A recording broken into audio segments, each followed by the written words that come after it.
for tuning in to one more episode here at Star Realty Podcast. This is Camila from MCN Marketing Firm, your favorite host. And today I have the pleasure to have an incredible human being, a leader, a businessman. I have Sean Degnan here in the studio. Welcome, Sean. Thank you so much for having me. You pronounced that last name well. We were practicing. How are you? How are you feeling? Where I'm are doing you coming from today? Westchester, New York. I'm feeling fantastic today. How about you? Perfect. And I wanted to bring you in here, Sean, because your story and your social media speak for itself. But I know a little bit about you, but I want you to tell the audience. And let's start with, where do you grow up? I want to just start off by a quick acknowledgement to my business partner, Dave Regina, for the referral here and bringing me in this chair. So I appreciate my brother, Dave. Thank you. So growing up, I'm from Westchester, New York. And, I was born in a blue-collar family, middle class, just really worked for everything that we had. My parents, very hardworking people. My father always had 2-3 jobs. My mother was a teacher. She actually grew up similar in Westchester as well. My father was close by. And, we've got a large Irish family. We've got a huge family. Oh, yeah, 100% Irish. Sometimes you wouldn't notice because I cook Italian food very well. But, yeah, fully Irish and just huge. My parents were both one of 7. So a lot of cousins, aunts, uncles, and siblings. And so it was a fun upbringing. I love that. I like to talk a lot about our childhood and maybe difficulties that we had faced when we were kids, right? That as growing up, we surpassed them. I think it's so powerful to see the success that you're now. Newly married, congratulations. Yes, thank you. 1 month. Beautiful wife, beautiful wedding. Yes, everything worked out well. And to me, that's success as well. Yes. Success is not just money. Is the ability of being able to live life in all kind of freedom. And when you were growing up, do you had a tough childhood? Do you guys went to any financial struggles?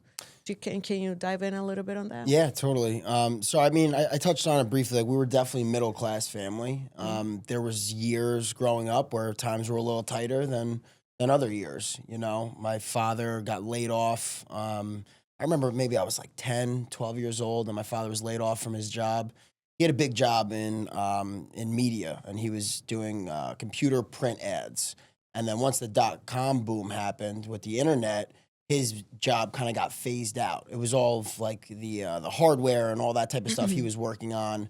And the magazine he was working on started to get phased out because online publications became bigger. So he was laid off, and he was picking up jobs left and right, bartending, waiting tables at restaurants.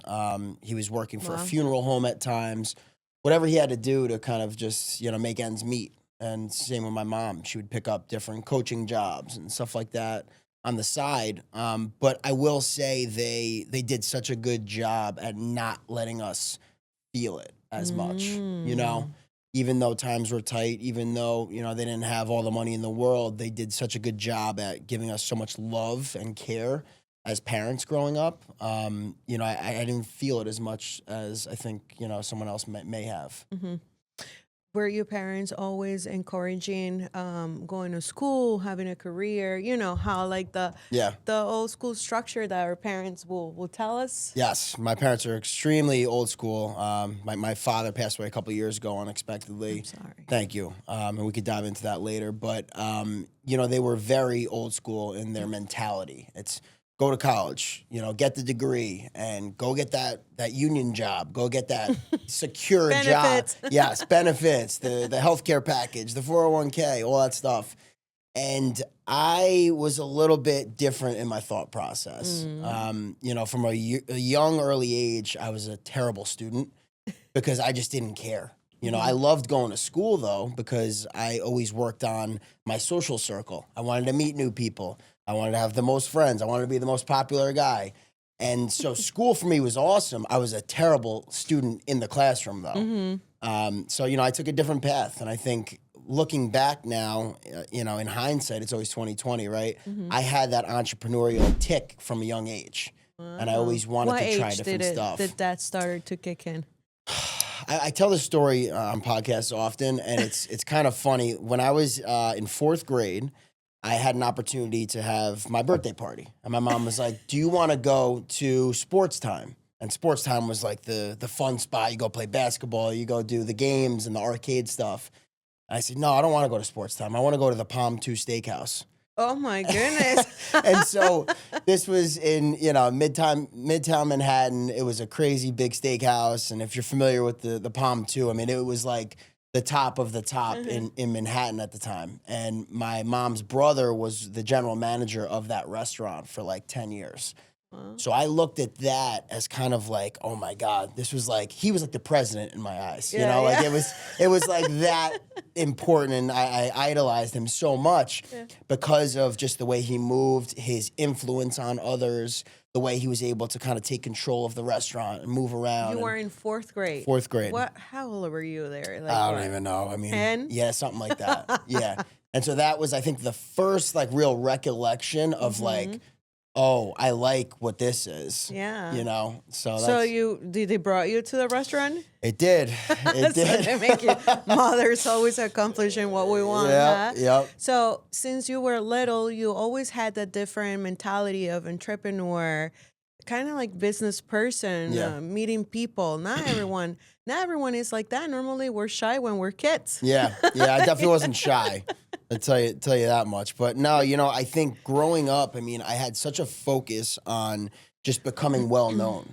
And I didn't realize this was all just for my ego at the time. I wanted to be the popular jock, But now, so many years down the line, I've realized that all those relationships that I've built for decades, now they pay off in my businesses because people know that I have my cleaning company. They know I have the restaurant, the leadership training company.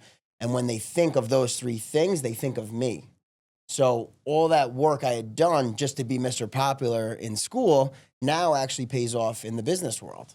And we're going to dive in a little bit more into, he owns 3 different companies, runs a beautiful, beautiful program for men wellness with David Regina. Yes. So we're going to dive into that, but let's get to know you a little bit more. Sure. So when do you guys decided to move to Connecticut, and do you actually made it to college and high school, or you're like, no, I'm dropping out? Yeah, so I made it to college. I actually went to college like 20 minutes from here in Springfield. Oh, nice. Springfield College in Massachusetts here. So every time I drive up 91 South, it reminds you. I just, it's just, I Were I you go the back. popular kid in college? I was, yeah. But I got in a lot of trouble, So I went to school, and my main focus was really to play football. I wanted to play football, and that was my only focus. I was a business major, and I would say probably like 90% of my college I cheated through. And it's no joke. And I don't say it to be funny. I just say it because like that's just what I did. Yeah. Well, you were making it happen, and you needed to make it happen somehow. So what happened? So, all those years of business school just kind of went down the drain. All that information was in and out. And I got in a lot of trouble in college. You want to talk about problems from, a young age. When I was probably around the same time, like I was figuring out I had that entrepreneurial tick, 10 years old or so, I noticed I had some anger problems. Oh, wow. And, throughout my high school years, it would come out here and there, not that bad. And then when I went to college, it became really bad. I think alcohol infused that a little bit, and it kind of magnified my problems there. And I got into a lot of fistfights. I got, in a lot of trouble. In college, was that the age where you met alcohol? No, much younger. I think I had my first drink when I was like 12 or 13. Okay. I remember my best friend, I was sleeping over his house. We went into his parents' fridge, and we started sneaking some Pinot Grigio. When we were like 12 or 13, we would just take the bottle. You're a pretty fancy guy here, huh? Yeah. I got high taste. Oh my goodness! So that's when you started like, well, it's sweet. I don't blame you. I mean, kids, we're terrible. Like I was not good at all, neither. Like, I still regret a lot of quite a few things, but Mhm. it's part of the life. So when do you start seeing that alcohol was becoming you're abusing it alcohol? What age? Probably my first year of college. Okay. Maybe my senior year of high school a little bit. I didn't look at it as a problem then, though. Mm-hmm. I think probably about halfway through college was when I actually noticed. I said, "Oh man, this is causing me a lot of trouble here." So my sophomore year of college, I'll try to make a long story short. There was an enormous fist fight that me and a bunch of my best friends from college got into.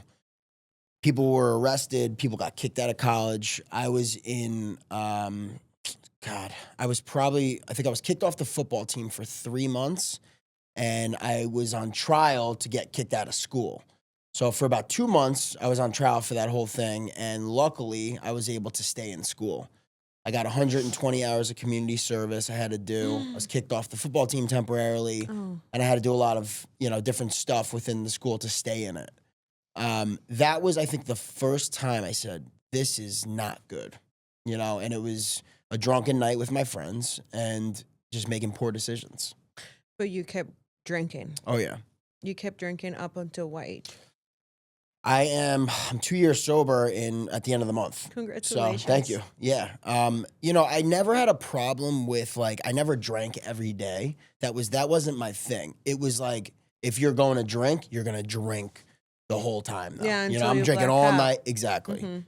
So when I was in college, that's when I kind of learned that alcohol abuse thing. And I think at the time it was fun for a little while. And there's plenty of stuff that I look back on and I say, yeah, we had a good time and it was all in good fun. But then those moments would come up where you would get into a fight, you would have an argument with a girlfriend or whatever it was, and it was all infused by drinking. And will alterate the anger because Oh, yeah.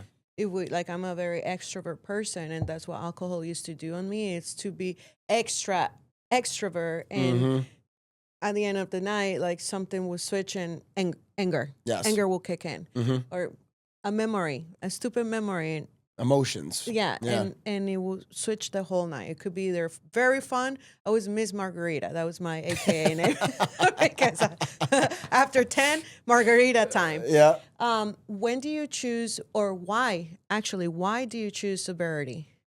So my father had passed away in November of 2023. Completely unexpected.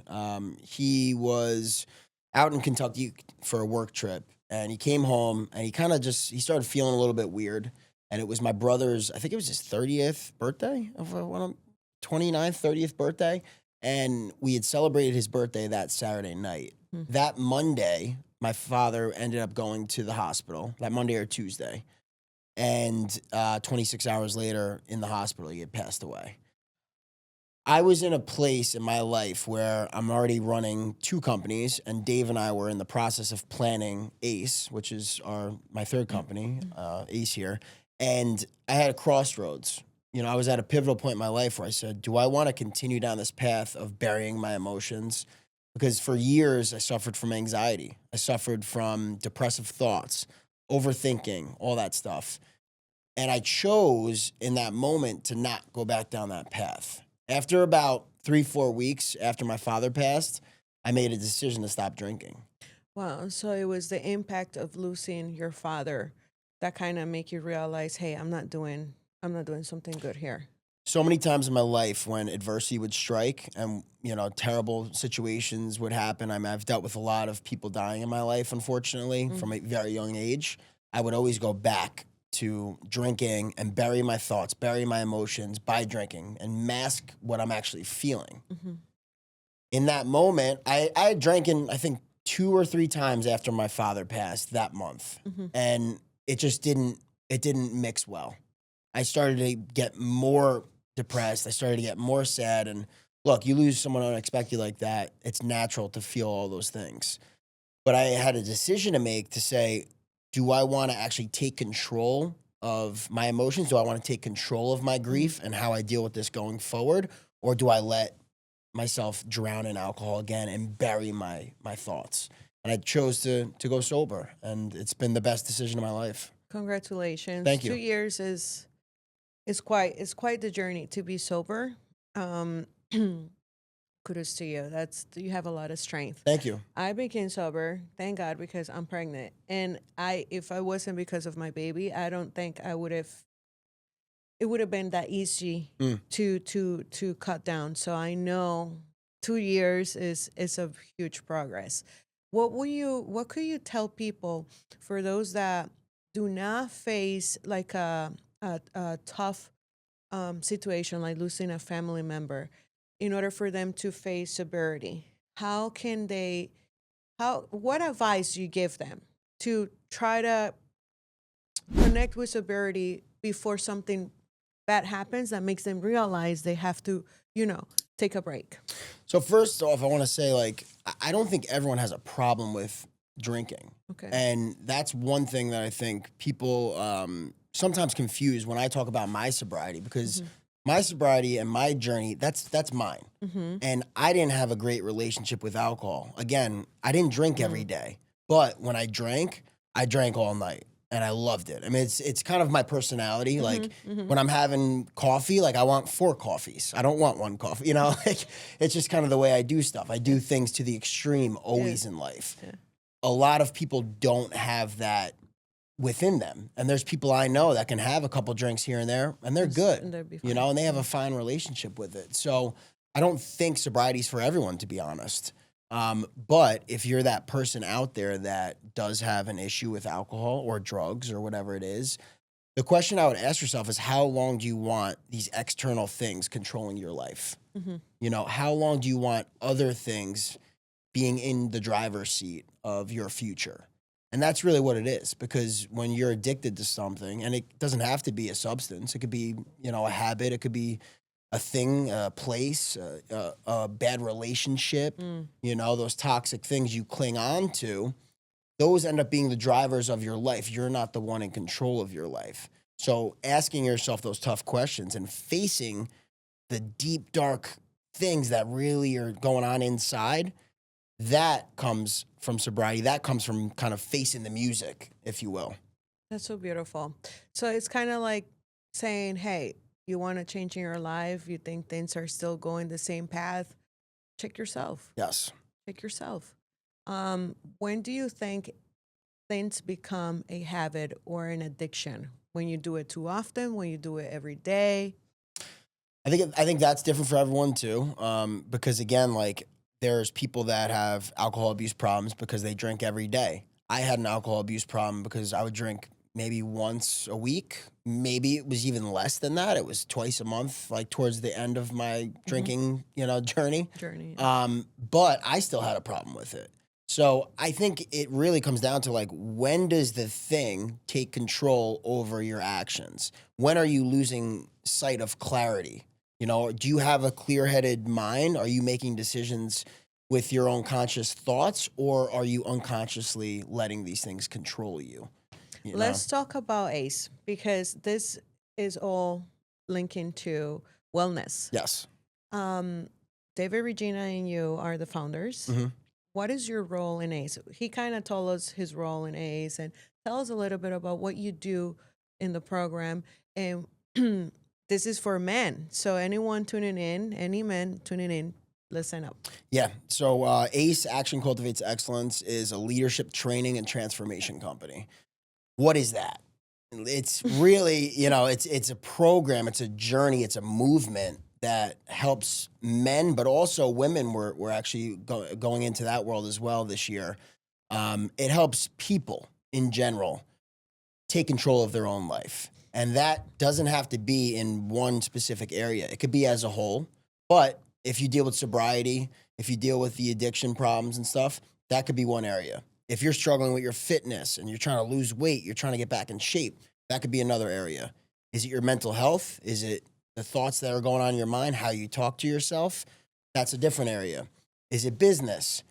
We cover so many different facets of life, but the overarching theme and goal of the movement is just to get better. We want to help people achieve the life that they want in their life. So what we do is 2 monthly events. We do a men's leadership dinner. That's structured. It's a deep night, and it's 3 hours, and we dive into different questions each month. We really talk about what's going on in our heads. If Dave's battling something that month and I'm battling something different, we'll put that into the program and try to keep things current. So if, let's say addiction is the thing that I'm fighting, oh, I really want to have a drink this month. Maybe that's one of the questions this month. What helps you fight the urge to battle that addiction, and why is it so important to you? Things like that.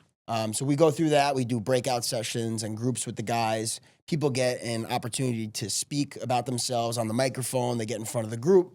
It's a little uncomfortable for people. We put them on the spot, and that helps them, just in different facets of their life, whether it be public speaking or in their company, out in the world, even at home. How you can speak with brevity, how you could speak with confidence. So that's the leadership dinners. We do a co-ed monthly workout as well. And all this happens at my restaurant, the Sail House. So we do that on the patio outside. We start with a cold plunge from my brother, Joe K.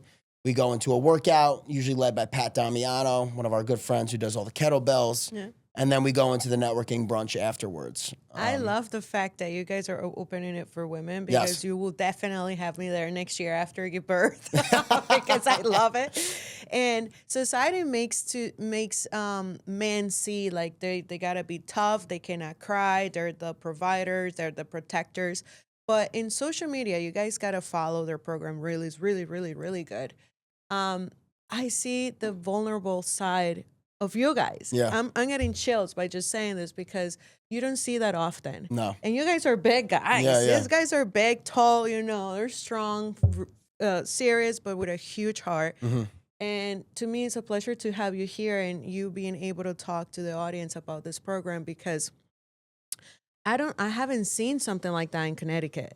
You guys also take trips, right? Last time you guys went somewhere. Yeah, upstate New York. So we do 3-day weekend retreats.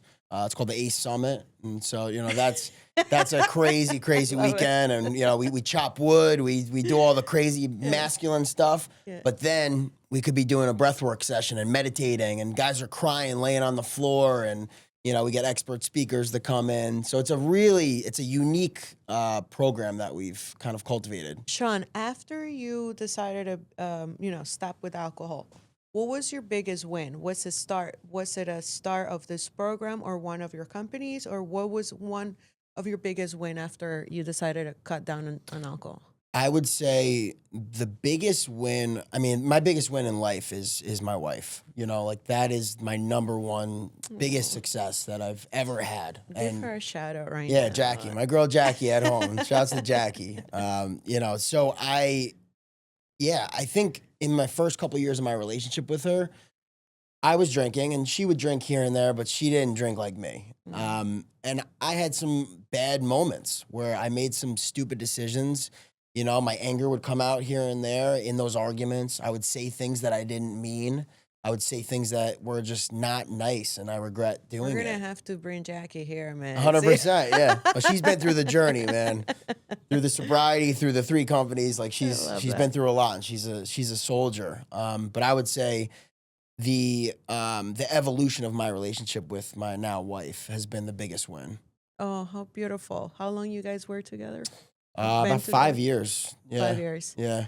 And okay, you've been 2 years sober. Oh, so she had 3 years of the journey. Of the crazy Sean. Yeah. It's good. It's good times now, Jackie, to enjoy. Yeah. It's all up from here. So you open up the program with Dave. 2 years ago? It was October of 2023 was when we started planning the company. Okay. My father passed away November 1st of 2023. Do you already had your restaurant? Let's talk about your restaurant and your cleaning company. Yeah, sure. So my cleaning company, all-in-one commercial cleaning. We service Westchester County, New York, the Bronx, Manhattan. We were in Fairfield County for a while in Connecticut. Now we've kind of shifted more towards New York. So I started that in 2017, and I've got a business partner there. We've been doing that for a while now.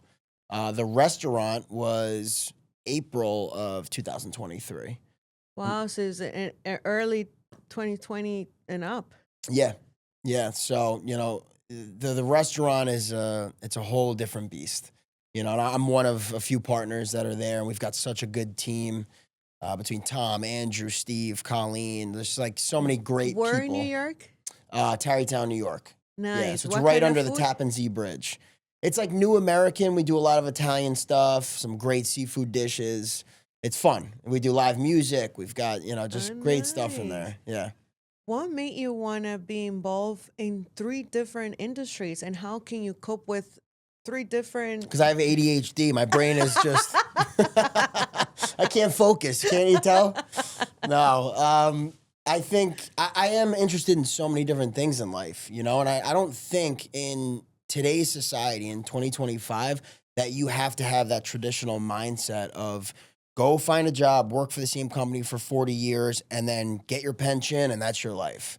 I just don't align with that. And for me personally, I'm interested in doing all this different stuff. So why not try it, Which one came first? The commercial cleaning company. And then the So that was restaurant? 2017. The restaurant was 2023, April. That's when we had our opening day. And then Ace was, our first event was February of 2024. Wow. Are you planning to do any other extraordinary? No other businesses? companies right now.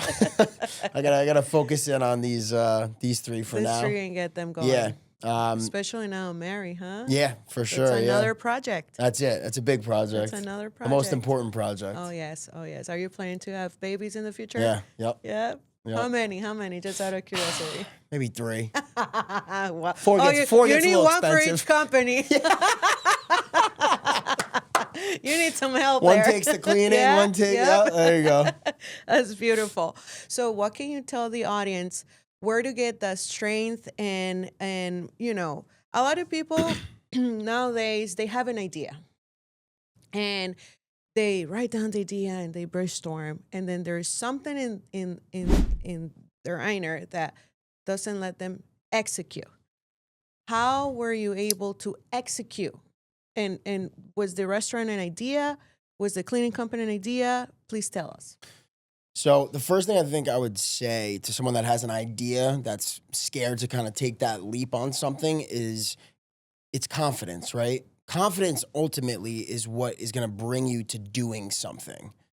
But the problem is most people don't get confidence until they actually start doing the thing. So I actually had a post on Instagram today, and in the caption I had said, confidence isn't in the debating, it's in the doing. So you just have to start doing. And you're going to fail. You're going to make mistakes. But all you have to do is not make that same mistake 2-3 times. Make it once. Leave it, learn from it, and then move forward. When you start doing more and taking those actions, that's when you build confidence in yourself. And that could be in the business world, but that could also be in any other area of your life. If you're having a tough time in sales, let's say, and you're not doing a good job at growing your company, start dialing. Make yourself a list and say, I've got 20 people I need to call today, and don't leave your office. Don't finish your workday until you finish those 20 calls. Eventually, you're going to get a yes. You might get 20 no's. You might get 100 no's, but then you get the one yes, and that changes the course of your future. So, the confidence really comes from the doing, not the debating. I love that. So doing, my people, do it. You must have a lot of pressure on a day-to-day base. How you handle pressure now compared to before? It's a great question. Pressure before, I would explode. I would get angry. I would lose my temper and my cool with my team members. And I would go towards alcohol when I was really stressed. Have a couple drinks. Oh, ease off the tension here. Go, just relax. You've had a tough week. And I think You alcohol, deserve it. yeah, you deserve it. Alcohol was the reward, right? And, I had some really not proud moments. Now I've structured my life so that I deal with things in a certain way. I wake up every single day and I start my day with prayer. God is center of my life. I don't always talk about it all the time, whatever, but he's the center of my life every single day. I wake up, I read my prayer app, I start going into scripture.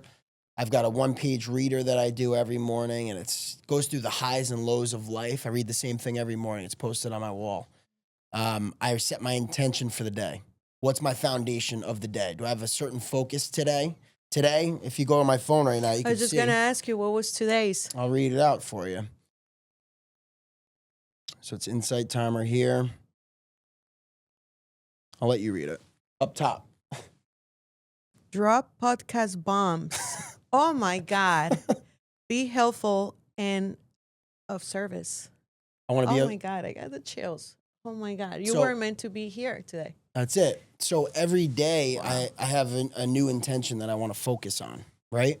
So if I'm struggling with a certain area in my life, my intention might go towards that.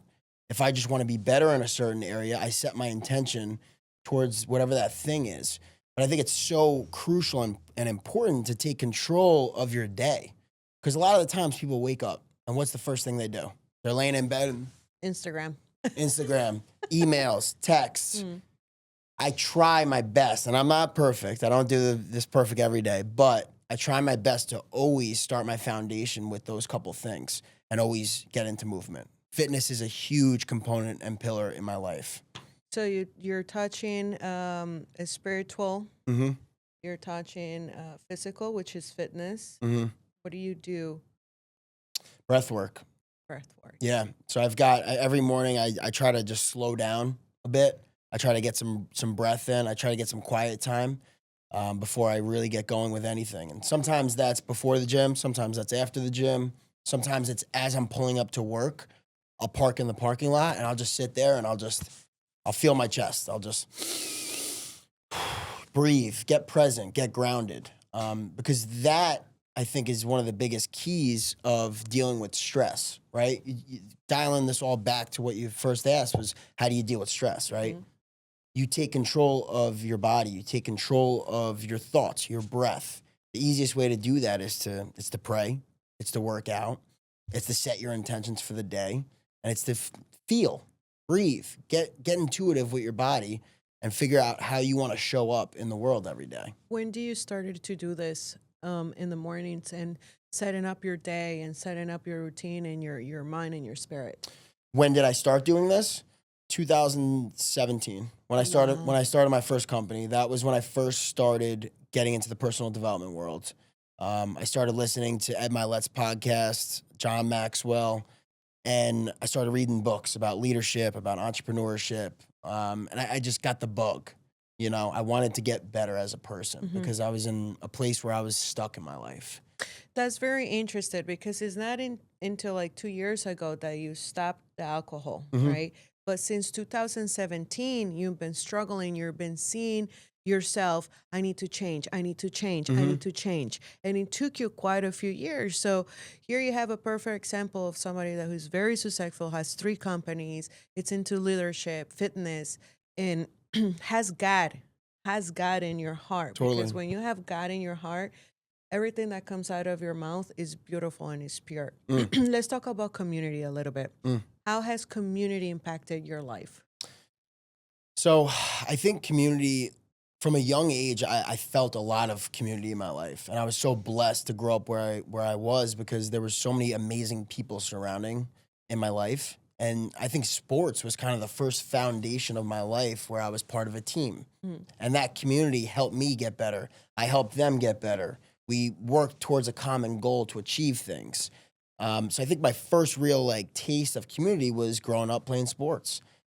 When I go to college, I play football. This was some of the best times of my life with these guys. Some of my closest friends to this day are from college football. I'm still around. Yeah, still. I mean, they were at my wedding this weekend. Some of the guys at my wedding party and stuff. That wedding was, oh my God, it was amazing. beautiful. Yeah, it was beautiful. But that's a whole nother thing. I mean, we dealt with so much adversity getting there. The hotel caught fire. Our wedding coordinator, unfortunately, got cancer. We had to change our hotel 6 weeks before the wedding, move 240 You didn't see none guests. of this. No, but it's when you get back to it, it's like when you have good people surrounding you, when you have God at the center of your life, when you really truly believe and have faith that things are going to work out, you know it's going to be fine. I had a conversation with my wife, this was last night, I think, or 2 nights ago. And she's like, how come you don't get stressed? I'm like, I get stressed. I just don't allow it to control me. Yeah. And I used to always let it control me. Funny, it's crazy. 2016, I was driving back from Springfield, and I'm going back down 91 South towards New York. And I lived in the Bronx at the time. and I'm in New Haven, yeah, New Mm-hmm. Haven driving, and I had just dealt with a breakup. I was in Boston, and I broke up with my girlfriend a long time, and I started to feel something in my chest. I'm like, what is that? I don't like that. Like a sense of something. Mm-hmm. Keep going. All right, no problem, whatever. 10 minutes later, I'm like, whoa. My whole left side of my body goes frozen numb. I'm numb. My whole body goes freezing cold. I was like an ice cube. I start losing my sense of sight. I can't breathe. I'm having a panic attack while driving on 91 South. I pull over. I get to a mobile gas station. I open the car door. I can't breathe at this point. I'm just freaking out. I think I'm having a heart attack in the moment. I open the car door. I fall out of the car. I crawl on my hands and knees into the mobile gas station. It's like 9 p.m. on a Sunday night. And I'm right off the highway here. I get in there. I'm asking the guy behind the counter. I'm like, help, help. I can't even speak. He props me up on the corner by the coffee station on a milk crate, calls the ambulance. I get rushed to the hospital. And I get there, and I come back to it afterwards. I'm, hooked up to IVs. They're doing all this stuff. And I asked the doctor, I said, did I just have a heart attack? After like 2 hours later when I started getting, conscious. And he goes, no, son. He goes, your heart's fine. He goes, you had an anxiety attack. And it was my first real moment of saying, wow, I really have no control over my thoughts, my body, and how I feel. I let all these external things control me. So that was the first situation in 2016 where I said, wow, man, I really need to start making some sort of changes in my life. Oof, that's scary. And you were pretty young Mhm. because you're only, how old are you? Right now? 33. 33. Yeah, 34 in a month. Wow, that is pretty scary, especially when we're young and we think we're Superman. Oh, yeah. I still do sometimes. But we gotta keep that young spirit, you know. Yes, totally. um, so there's quite a few things that had happened to you that you kind of like realize. But that's the great point of like going through like falling and picking yourself back up and being like, okay, that's not the way to go. Mhm. Back to community. What's a legacy that you want to live to your community? Especially, I just love A so much. Oh, thank you. Thank I you. really admire the work that you and David Regina do. It's beautiful. What's a legacy that you want to live behind with A's or your community in general? So every time we start like an event or we start a summit or whatever it is, and we set our intention for that night, that weekend, whatever it is, I always start with I want to set the foundation and the platform for others to experience growth and breakthrough in their life. So my ultimate goal in life is to impact the masses. Dave and I both want to impact millions of lives through this movement. But if I could help even one person experience a change and a breakthrough in their life, it's a win. So, long term vision, long term win in my life is I was able to change the way men specifically and people in general, now as we shift into the women's space as well, Mhm. look at their own personal growth and their journey. I think so often in today's society, it's so easy to get lost in the sauce. Oh yeah. Social media, Oh yeah. your job, your kids, your spouse, your friends. There's so much stuff attacking you on a Mhm. daily basis. And if you don't take control of your life, you're going to be a victim of that. Mhm. But if you're able to set boundaries, if you're able to set intentions daily and follow it with repeated disciplined action in your life, you're going to start to see success. And once you start succeeding in your own life, you can start helping others. So what was my intention there? It was to serve, right? I want to be of service to you, to your audience. And I also want to be of value and I want to learn from you and meet new people. It's a beautiful cycle of life that you start to enter once you're able to take control of that. Beautiful. Sean, I know time is cutting a little short here. Yeah. But before we go, I want you to tell the audience what's something that you would have wished you were told in 2016 in order to change your life and that you could tell the audience today, whether it's a change in thoughts, whether it's a change physically, give them a little bit of advice because you talk a lot of of breakthrough, right? A lot of people, they, like I said, it's like they have an idea, but then they don't execute. They know they have to change, but they don't do it. They don't have confidence. They don't take action.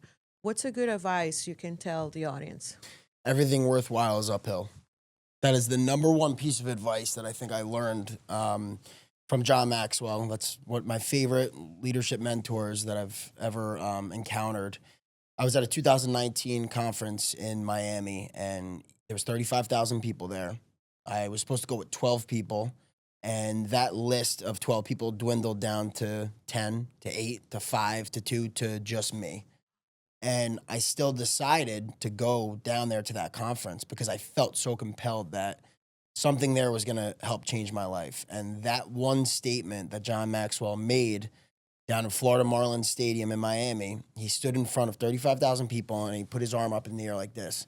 And he looked at the whole crowd and he said, everything worthwhile is uphill.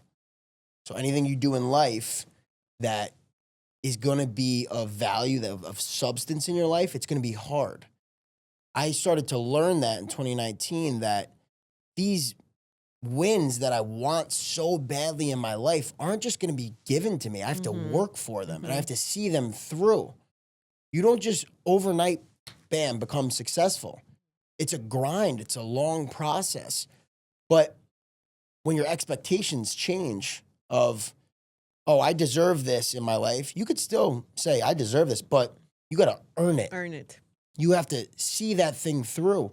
And that's, I think, the first time in my life where I shifted my mindset and said, wow, I want to own $1 million business. Now I want to own a $50 million business. You know, like the target's always going to change for me as I continue to evolve.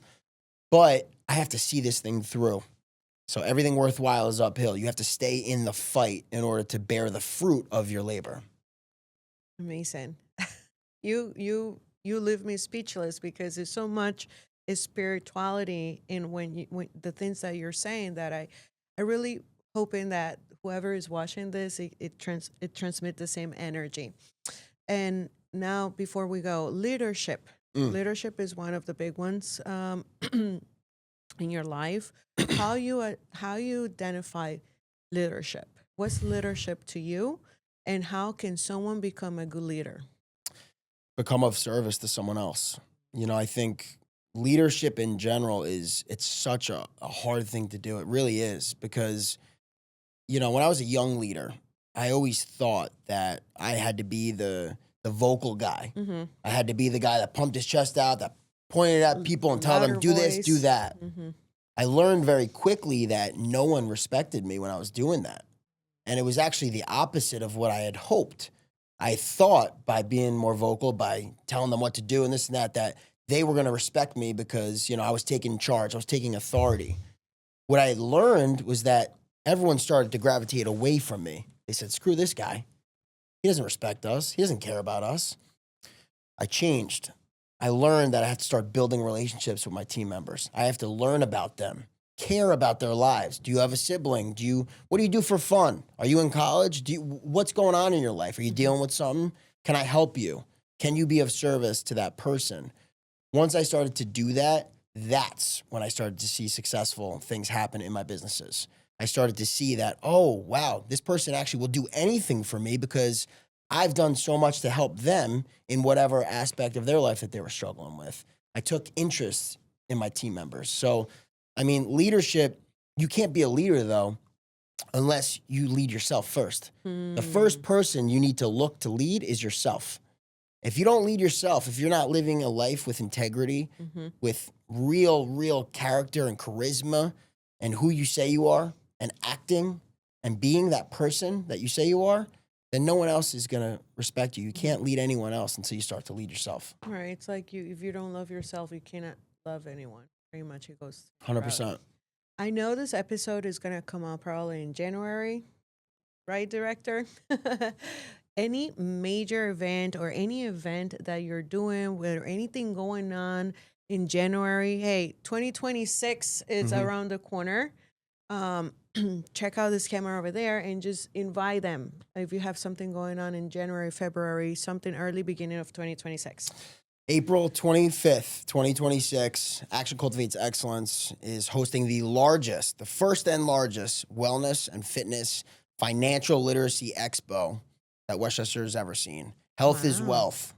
April 25th, 2026. Wow. We haven't even announced this publicly yet, but Yeah. by January it will be out. Yeah. So it's going to be the largest wellness financial literacy expo that the county's ever seen. So April 25th, County Center. You're doing it with Ace? It's Ace, Dave, Regina, and myself in partnership with Westchester County Parks. So Amazing. we're going to sell 1,000 tickets to this event.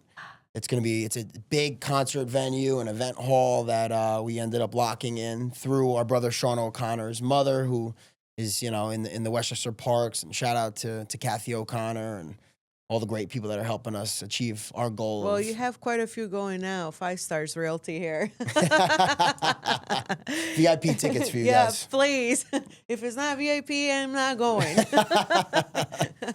What's your social media? Where they can find you, talk to you, maybe book a consultation? Yep. Tell them. Yeah, you can find me. I think the most places people find me is on Instagram, at Sean.Degnan on Instagram. You can check out my website, SeanDegnan.com. And ACE, Action Cultivates Excellence. We're at Ace Sanctuary on Instagram or acesanctuary.com online. Well, thank you, Sean. I hope you enjoyed this 45 minutes that we've been here. Thank you for wanting to open up your heart to our studio, for driving all the way here. On behalf of Guillermo and all the team in 5 Stars, we're really thankful that you made it happen. We had to reschedule quite a few times. He's a busy man. And wishing you all the luck, a lot of blessings, and thank you. Thank you for being so vulnerable here and so pure and so real. Thank you so much. I appreciate you and everything you're doing here and setting the platform for everyone else to learn. You're being of service, so God bless you. Thank you. Amen. Well, here you have it. Handsome guy over here, Sean. Please follow him. If you are into wellness, if you are in any change, in growth, leadership, these are the people that you need to connect. These are the people that you need to listen to so you can start changing, making a movement in your life. Thank you, Sean, one more time.